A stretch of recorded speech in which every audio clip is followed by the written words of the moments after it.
a day. One day with God is like 1,000 years. See, sometimes people tell you they're there with you, but when the going get rough, people kind of have a tendency to back out. But God said, I'm going to be there with you. How many of you know when I can't see it, he can see it? When I can't feel it, he can feel it. When I don't know why it's happening, God will make a way for you. I heard a story on I was YouTubing some stuff, and I saw a story I heard someone tell. And it was a story about a lady who got tired, had a bad day. She said, I woke up this morning and my microwave wouldn't warm my food. She said, I was upset because I was late for work because I got caught in traffic. She just had all kind of reasons why she had a bad day. And God began to tell her the reason the microwave wouldn't warm your food is because it had a shortage and I didn't want you to get electrocuted. He said the reason I allowed the traffic to delay you from going to work and being late for work is because if you had gotten there 5 minutes early, there was a catastrophic car accident on the interstate and you would have been caught up in it. What I'm trying to help you understand, everything happens for a reason. If God haven't opened the door yet, you just relax. You just wait on him. Don't get frustrated. Don't get aggravated. You got to understand that God is working this thing out. Oh, there's a reason it haven't happened. But the Bible said to be not weary and well doing, because due season you will reap if you faint not. Look at somebody, say, due season is about to come in my life. So you got to chill out. Come on, say chill out. Come on, tell somebody chill out, chill out, chill out, chill out. In number 4 it says, behold, he that keepeth Israel shall neither sleep nor slumber. Now, the key to relaxing means you gotta wait. But see, we don't understand. Wait don't mean sit around and do nothing. Wait don't mean sit around and complain. But anybody ever had a good waiter? I was gonna use Gary in my illustration, but he's not here. Don't tell him I said this. Please don't tell him. I can't compliment him in his face. He get the big hit. But Gary is a good waiter. When we have the banquet, you need something, everybody say, Gary.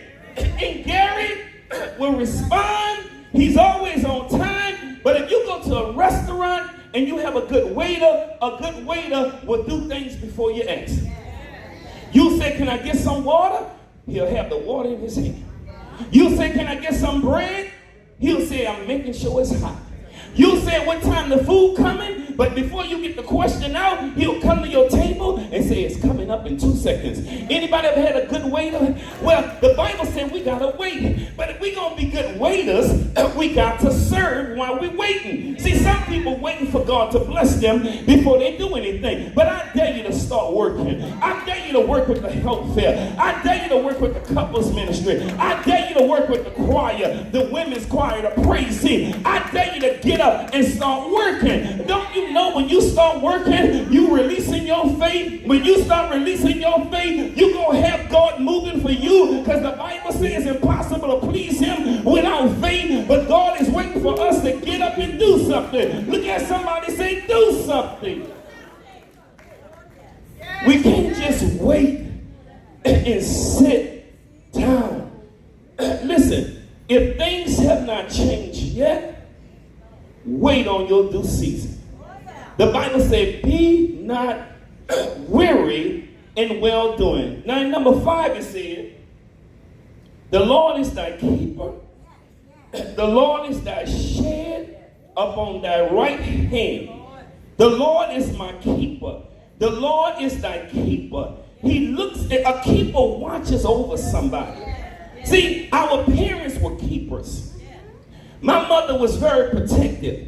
In other words, she watched us like hogs. We couldn't go to everybody's house.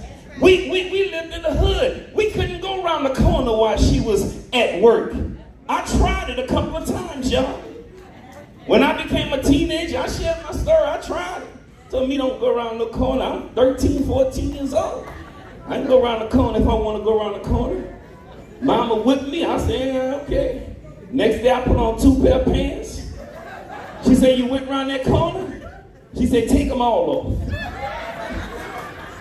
I think my brother and my sister stitched them. How many of you know The next day I say, man, I don't even feel like going around the corner.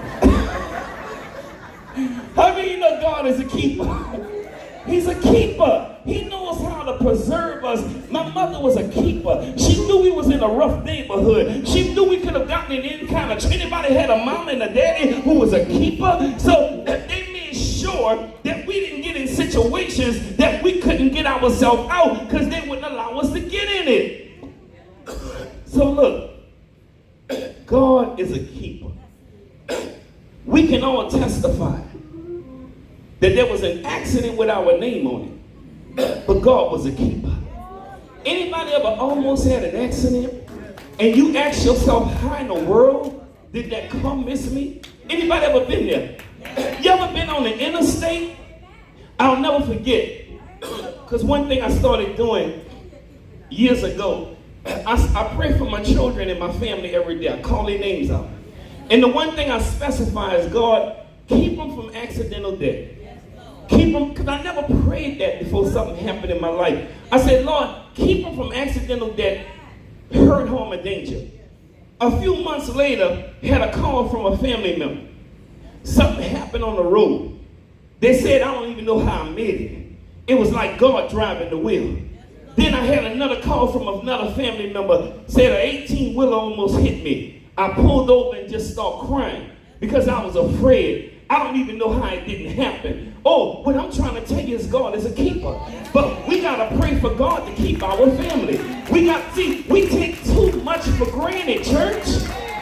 We take too much for granted. Look, you're not here just because. Tomorrow, it belongs to God. We don't know what tomorrow holds, but I know my prayer carries weight. I know my prayer can keep me. I know my prayer can keep my family. Anybody know what I'm talking about? Look at somebody and say, God is a keeper. So look, we didn't think we would make it, but how many of you know God has been a keeper? Everything that could go wrong went wrong. But how many of you know God has been a keeper? And then in the 6th verse it says, the sun shall not smite thee by day, nor the moon by night. In other words, church, he's not only a keeper, but he's a preserver. See, God knows how to hold on to you. See, anybody know about getting by? Getting by means your lights don't get cut off, but you pay just enough to keep them on. Your car don't get repossessed, but you make just enough of a payment to hold on to it. In other words, a preserver means that God is a sustainer. See, in your waiting season, sometimes God will sustain you until the increase comes. Anybody know about being sustained? Am I talking to myself? I know that God's been a sustainer. I know how to make it with little or nothing. I know how to make something out of nothing because God has taught me that he's a sustainer. So he said, God is a preserver. He's a sustainer. He's a keeper. You may have fallen down, but you can get back up again. See, so many people think that, once I fall down, that it's over. But it doesn't matter how many times we mess up. We got a God who's always there with us. We got a God who's full of grace and who's full of mercy. We got a God who has released angels all around us to keep us in all of our doing. So I don't even care if you're falling. I want you to know that he's a keeper. So even if you're at your breaking point, you would be surprised to know how many people come to church on Sunday and think about killing themselves. You would be surprised to know how many people are in your inner circle and think about suicide. It would blow your mind. What I want you to understand is that nothing is ever so bad that God can't fix it. I say nothing is ever so bad that God can't turn it around. But we got to understand that God will preserve us. He will keep us. See, in James 4:8 it said, draw near to God, and God will draw near to you. Look at somebody and say, draw closer to God. Come on, say, God will draw closer to you. And then in Psalm 1:3 said, like a tree that's planted by the rivers of water, that bringeth forth his fruit in his season, his leaves also should not